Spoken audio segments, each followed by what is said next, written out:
And we're back to learning CSS. Let me show you the overflow property.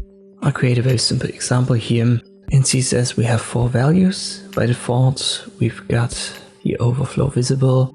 We can hide it, we can scroll, and we can use auto.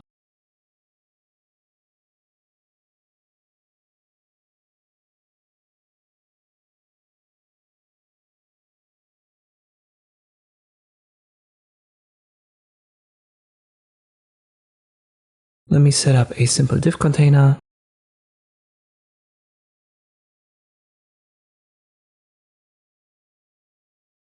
And I give it a class size. I want to select that in CSS, so I use .size curly brackets. And now I give it width and height, and maybe a background color.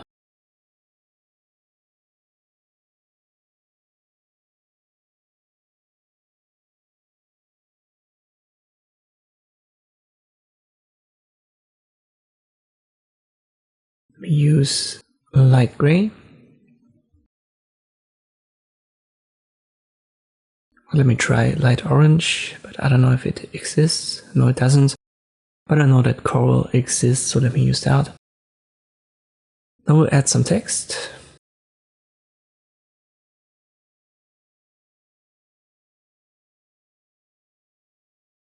And I want to make this bigger than our element. So let me just add some gibberish here.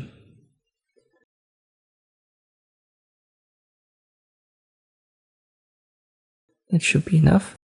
I refresh, and you can see it is now bigger than our div container.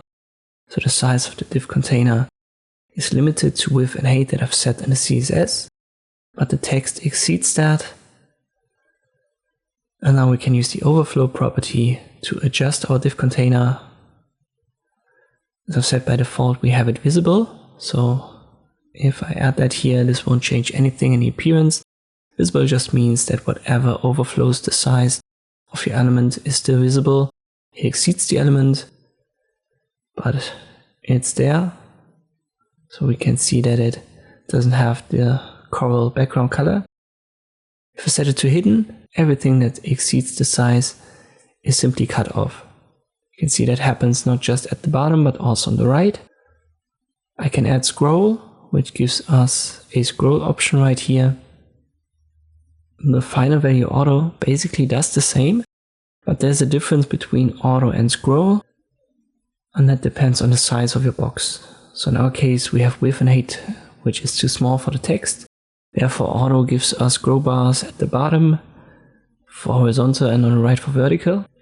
Same does the scroll value, but if I now make this box a little bit bigger, let's start with the height. I'll make that 160. And now you've seen that the scroll bar on the right has disappeared.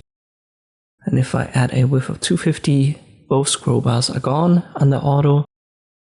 Because it's not needed anymore, the box is not big enough for the text. But if I add scroll here, we still have the scroll bars even though they're not needed. So scroll always gives you scroll bars, no matter if they're needed or not. And auto only gives them to you when they're needed. Try it out for yourself. I hope this video was helpful. Thank you for watching, and I'll see you next time.